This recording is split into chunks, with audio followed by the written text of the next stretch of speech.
What's going on, NBA fanatics? This is your friendly neighborhood Memphis Grizzly homer, Memphis X, and I talk hoops. Well, it's that time of the year. The NBA is still kind of in its dead season. So what we're going to bring you is our top 10 list. And the first one we're going to bring you is the top 10 centers in the NBA. But first, every hero needs their theme music.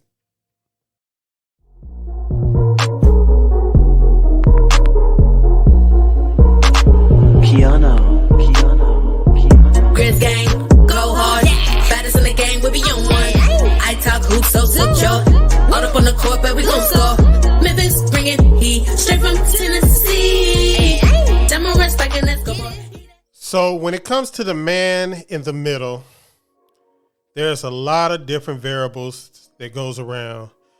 Most people say that the center position is not that valuable in today's NBA. And I am one of the few that disagree. I don't think you can make it in the NBA without a good center, whether that guy is a real quote unquote center or is he a power forward that ends up playing center in your most important lineups. So how we're going to do these lists is I'm going to go 10 to 1, but first I'm going to start with my 5 honorable mention candidates. My honorable mention, and the honorable mention is not in any particular order, I'm just kind of listing them, are Jonas Valanciunas, Kevon Looney, Steven Adams, Clint Capella, and Miles Turner. And most of these guys that I picked for the honorable mention are guys that can play a role on a playoff team, on a good playoff team. Guys that might have trouble in certain areas, but they can get you through the regular season into the playoffs and have you set. Now, you might come up lacking in the playoffs, especially once you get past the first round and you get into deeper and deeper in the playoffs where teams isolate them. These guys might struggle in some particular part of the game. But as you can see with Kevon Looney, he made it all the way to the championship. Clint Capella has made it pretty far deep in the playoffs. Steven Adams has made deep runs in the playoffs. So it just depends on, what are you looking for? And I think Kevon Looney is one of those guys that he is a great warrior. He's great with the Warriors, but he would probably stick out in another situation. So those are the 5 honorable mention guys. At number 10, I have Wendell Carter Jr. Now, you have to remember that I am projecting these guys for this coming up season. This is not a way in the future projection, or it does not account for what they were previously. This is what I think these guys are going to be this coming season, how they're going to rank. And Wendell Carter, I thought he was highly productive last season with the Orlando Magic. I thought he really started to blossom when they made him the full-time 5 mainly. And I think his rebounding, his developing three-point shot is getting his game back together. I don't know what happened to him in Chicago. That coach that Chicago hired kind of derailed the beginning of his career. But Orlando should be happy that they have him locked in to a bargain basement contract for his skill set. His game is coming around to what he was projected coming out of high school, coming out of college. The three-point shot's coming. He's a good rebounder. He's physical on the interior, and he can guard in space to a degree. So yes, at number 10, I have Wendell Carter Jr. At number 9, I have Robert Williams of the Boston Celtics. Now, Robert Williams would probably be higher on this list if he was a little bit more dependable health-wise.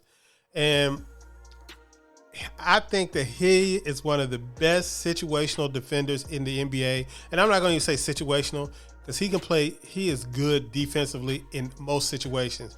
He can switch. He can help side recover, rim protect. And he is a great lob threat.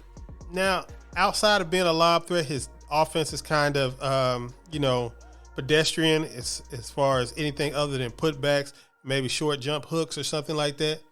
But his defense is so elite that it makes him the number 9 center on my board. At number 8, I have Domantas Sabonis. Domantas Sabonis is probably one of the stronger players in the NBA. He's probably the second strongest center, I would say. Maybe it depends on how you want to rank it between him, Steven Adams, and Nikola Jokic. But he's one of the stronger centers in the NBA, and he is one of the best passing centers in the NBA, which to the point where you could actually run an offense through him as an offensive hub, which is where he gets his value. Now, he's kind of a little iffy on the defensive end and as far as rim protection, and that is what hurts him. He is probably one of the top 5 offensive centers in the NBA, but his defense is lacking, and I think that's going to hurt him going down the line. So at number 8, we have Domantas Sabonis of the Sacramento Kings. At number 7, we have All-Star Jarrett Allen of the Cleveland Cavaliers. To me, he would be a little bit higher up if his hands were better, but as far as a lob threat and a defender, he is perfect for a center. And he can guard in space to a degree and switch a little bit. So it makes him a very imposing guy because he plays like a big. He rebounds with enthusiasm, and he does have a little bit of an offensive game outside of rim running, but basically he's a lob threat on offense. And combined with Darius Garland and flanked by Evan Mobley, he is going to look damn good for a lot of years. The Cavs got a good one. At number 7, Jarrett Allen, Cleveland Cavaliers. At number 6, we have DeAndre Ayton of the Phoenix Suns. Now, DeAndre Ayton, of course, was able to secure him a max contract this offseason to the chagrin of probably the Phoenix Suns. But, yeah, I don't know how that little standoff is going to end up affecting his career this season or if he's going to just be moved quickly.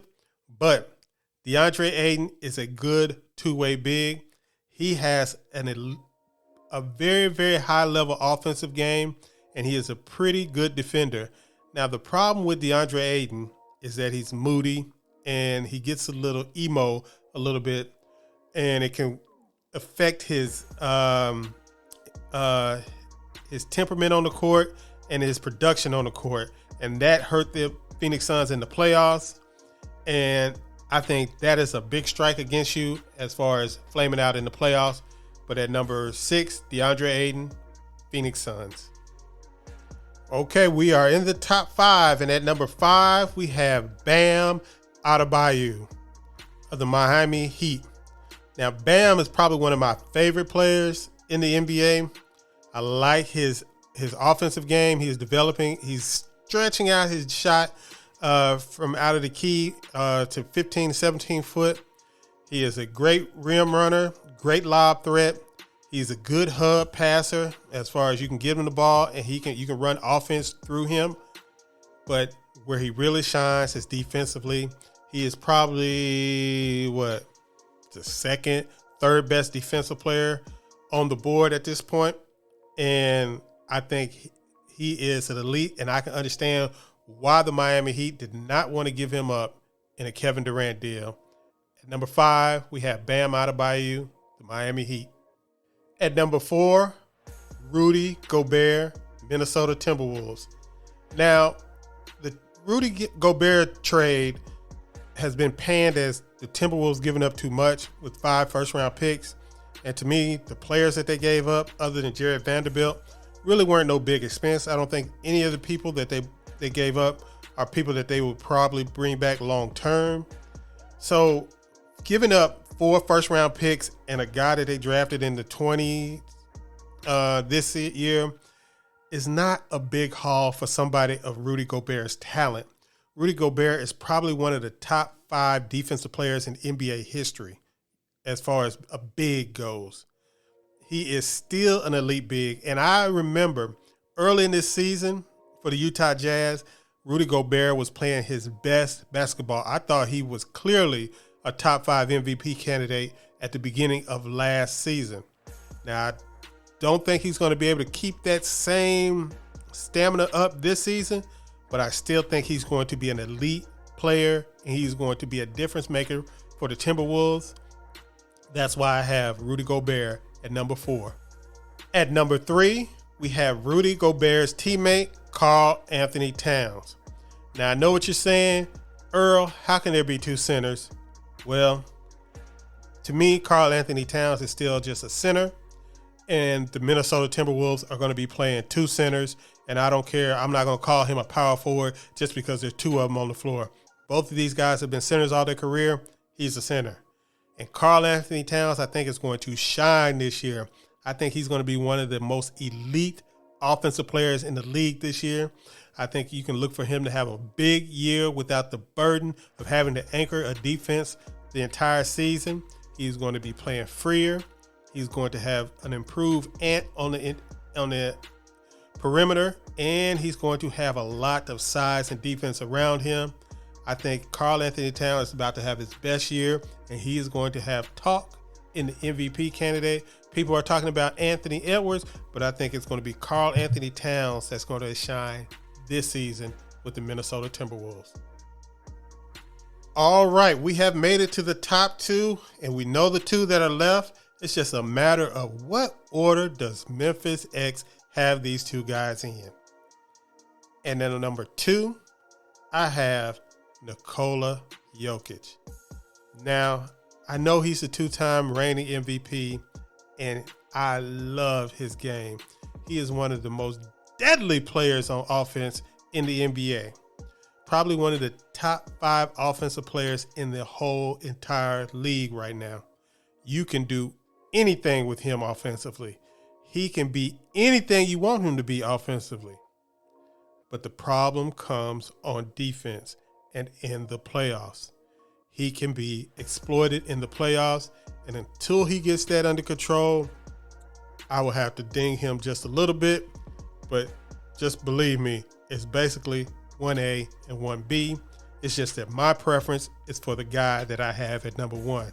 But at number 2, we have Nikola Jokic of the Denver Nuggets. At number 1, we have Joel Embiid, the top center in the league, according to me. Joel Embiid is elite offensively and defensively. He is one of the best two-way players in the league. He can carry your offense. The only thing that he can't do is really create offense like Jokic can, as far as from being an offensive hub. Jokic can run your offense sort of like a point guard, but Embiid is more dependent upon his guards and them being able to give him the ball in good spots and things like that.